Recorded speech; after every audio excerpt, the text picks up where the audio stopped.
What's up, guys? Welcome to part two. I'm sorry if I came off as a little aggressive in part one. It's just, sometimes my SE comes out and I get all hot and bothered about this personality typology stuff. It just got the better of me that time, okay? I'm sorry. I'm sorry. I'm sorry. So, what I said in part one also applies. If you've got a system that you use that works for you, hey, I'm cool with that. I am cool with that. All right? What you're about to hear comes from my own experience. This is the system that I use. So, be kind, be respectful. Let's get into it. So, if you're coming in from part one and you still are new to this stuff, use this image that you're seeing on the screen and try to find your type. And I'd recommend getting out a piece of paper and something to write with. And, find these functions in order from top to bottom and then write them down like on this next slide that I'm about to show you. Okay, guys, so we're going to use my type as an example here.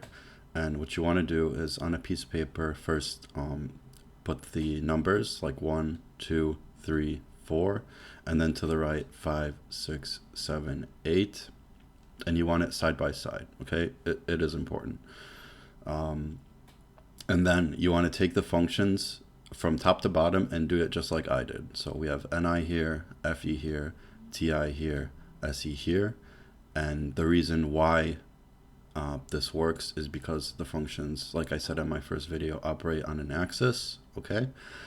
And for the right side, it's very easy. All you have to do is, if you have an introverted function here, it'll be extroverted here, introverted here, and so on and so forth. So try to do that. Okay, guys, so I hope by now you've either written this stuff down or have it already memorized. And what you're looking at now are just the names of these slots. So this one, if you have TI here, for example, that means you're an introverted thinker dominant or a TI dom. Some of you are familiar with this being referred to as the auxiliary function, this one the tertiary, this one the inferior, and especially with the inferior, people just get the wrong idea. They think they're terrible at it, they think they're the worst, and that's absolutely wrong. I don't use it, and I've essentially unlearned these common labels for the functions, okay? So the reason why is that the more sophisticated and complicated you try and make it, well, it's just going to end up being very convoluted and you're going to confuse yourself, and it's just a bunch of jargon that you don't need.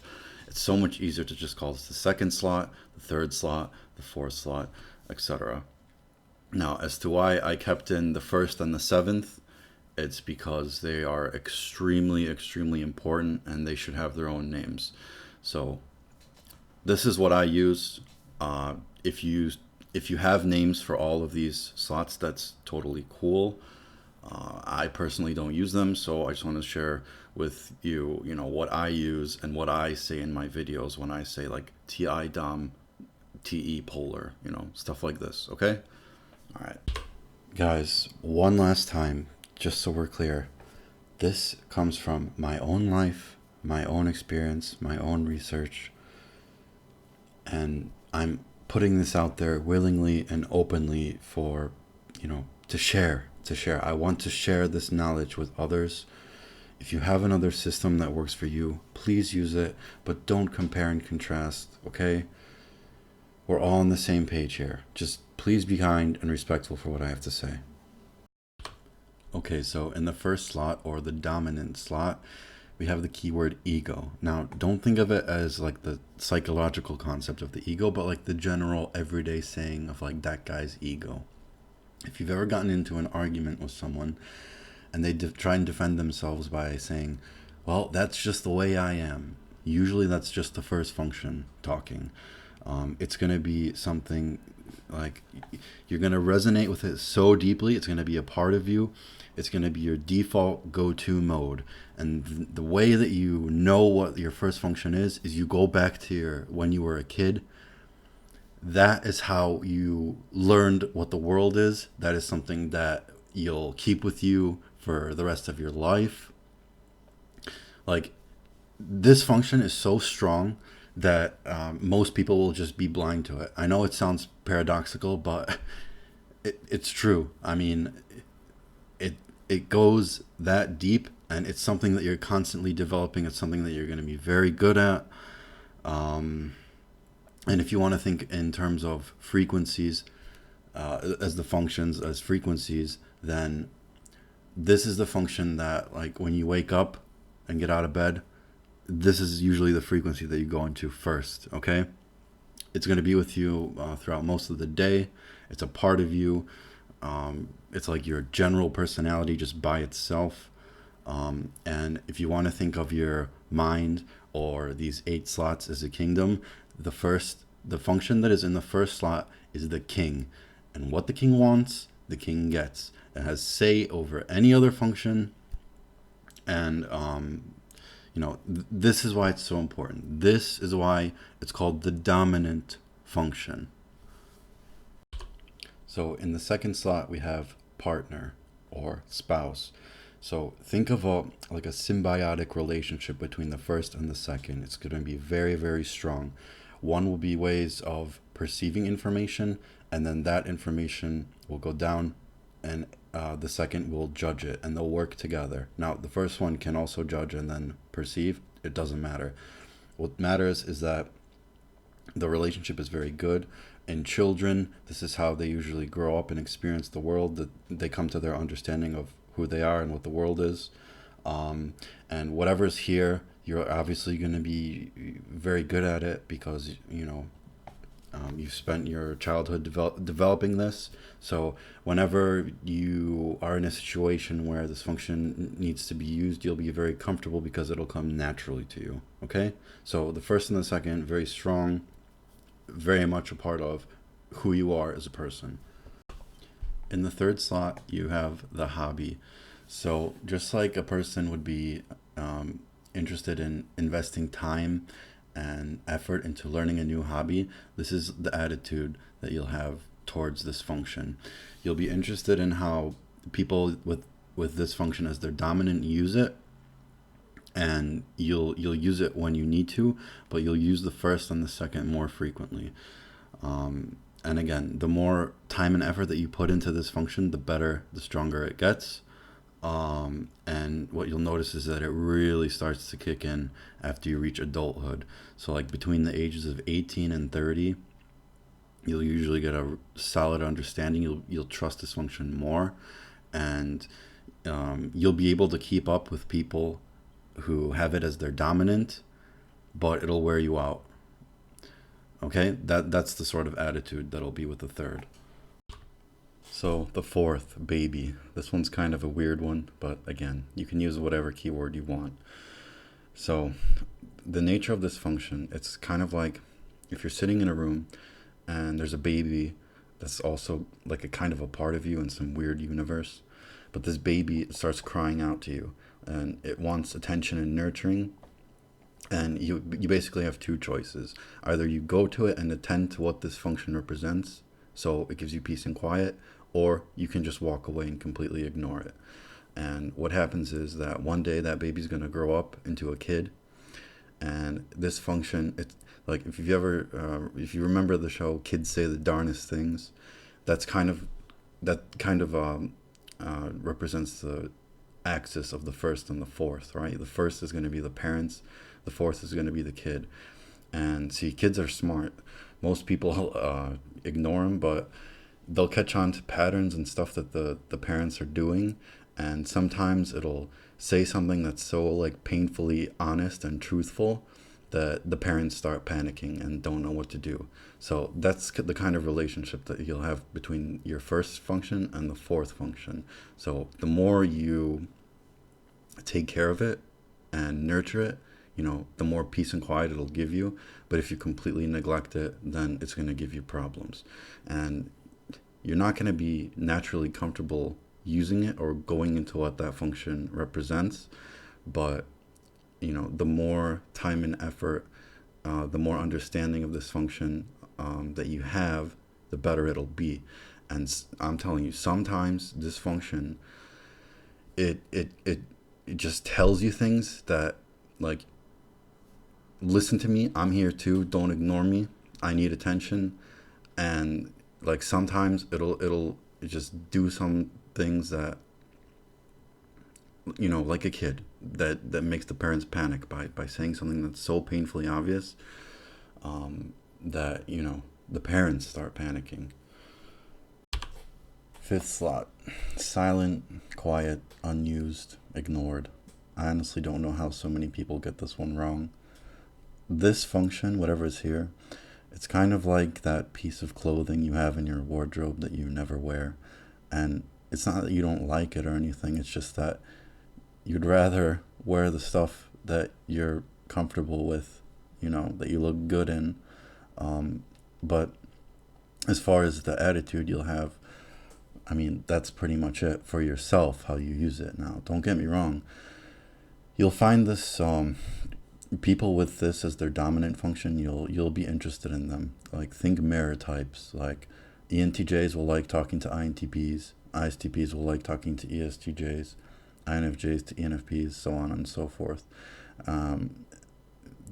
Those kind of people, it's kind of like two neighbors on each side of a fence of their own yards. They kind of just talk to each other, and they can talk and talk and talk and talk. But the point is that one neighbor is in his yard and the other neighbor is in the other yard, and they're never going to cross over. See, that's the kind of attitude you'll have with those people. You'll find them really interesting to get a different point of view, and you'll probably arrive at the same conclusions a lot, but by totally different ways. So you yourself, it's just kind of there. I mean, the first one is way too powerful. Remember, it's not the nature of a king to give up his throne, all right? Especially not to some foreign entity. And if you want to know what happens when a king gives up his throne, go read King Lear. Here's another example of the relationship between the first and the fifth. So imagine we're looking at an FI Dom, so introverted feeling in the first slot, then FE will be in the fifth slot. So imagine Johnny Depp, and Johnny Depp is playing the character of Jack Sparrow. So FI Doms are very good at this because they can look deep within themselves and their own emotional state, and through self-expression they can bring out different characters of themselves. That's why only Johnny Depp can play Jack Sparrow. Now, imagine that the director says, no, Johnny, we need you to be like more like this guy or more like that guy. He's just going to give him a dirty look. Why? Because FI Doms are, they have to look within themselves to bring the character outwards. If the director is going to tell him, no, you have to be like this guy, it's not going to work out too well for an FI Dom. Now, you can also look at this as like FI being a keyword for FI being sympathy, and FE being empathy. See, FI Doms are one of the most sympathetic people out there, and if you try to explain FE like, being in tune with other people's emotions and feeling what they feel, they won't really, it's like, they can either view it as fake or just weird. They'll be like, no, how can you feel someone else's emotions, right? So this is kind of the relationship between the first and the fifth. No matter what type you are, you're going to be so attached to what you have in the first. It's going to be, such a deep part of you that the fifth, it'll be like, the relationship is like, the first is like, I do me. The fifth is like, you do you. So it's very, I don't even, it's like 99% of the time, you're never going to go into the fifth. That's what I'm trying to say. And I know that's controversial with a lot of systems, but I've tested this over and over and over. And, this is just my opinion. So here's another example from the thinking perspective. So imagine we have TI here. Then by definition, we have TE here. So just like we looked at sympathy versus empathy, we can look at TI as inductive reasoning and TE as deductive reasoning. One will be, bottom top logic. The other one will be top bottom logic. And for TI DOMs, they let's say they carry out an experiment 100 times, and 100 out of 100 they get the same result. Even though they've gotten the same result every single time, they will still have that uncertainty, that skepticism in their minds, even if they understand the experiment very well on a logical basis. They won't be willing to just see. TI DOMs, they kind of have a problem accepting things at face value. Like, even the people that they love and care about, if they tell them something, they might smile and nod their head, but they'll almost never take it at face value. They'll always have to verify their own opinion, do it their own way. Why? Because they've been doing that since they were, ever since they can remember. And, that can be really frustrating for some people to understand. But again, the point is, like, going back to the analogy of the two neighbors on each side of the fence, you as a neighbor are going to be your dominant function, and the other neighbor is going to be a representation of the fifth. And the point is that even if you find them interesting, they're always going to be, it'll feel like they're an inside out version of you. It's flip-flopped, where they're objective, you're subjective, and vice versa. But the point is that you're going to be way, way too attached to how you operate through your dominant function, that you're never going to hop the fence. It's just too strange and too foreign. Like, that's how you'll feel at the end of the day. It's just like, it's not my style. I can't do that. I'm too attached to what I have in the first and everything that it represents. That's the kind of relationship between the first and the fifth. All right, the sixth, the special function. Why did I call it the special function? Because I like alliteration, that's why. But what I have noticed is that, if you look at famous people and the legacy that they leave behind, very often, not all the times, of course, but very often, the things that this function represents will kind of reflect that. So, in other words, it's kind of like a hidden talent that you have within you. Now, what I've noticed is that a lot of times you'll think that you're good at this function, and then you'll try and use it in front of other people, and they'll say, like, no, you're not good at that. But you actually are good at that. Like, I'm here to tell you that you are good at this function. It's very, very strange, very elusive. How to think of this function? Power overwhelming. That's the best way I can describe it. It's like a force to be reckoned with, but it can overwhelm you. Sometimes this function comes out and it can literally stress you out, because you don't really know where it's coming from. Just keep in mind that the fifth, the sixth, the seventh, and the eighth have something to do with the subconscious, okay? And the sixth is very strong, and it comes in and out of your mind, in and out, in and out. And the moment you try and reach out and grab it, it slips away. But the MBTI, and if you take the function seriously, you'll get a better understanding of this.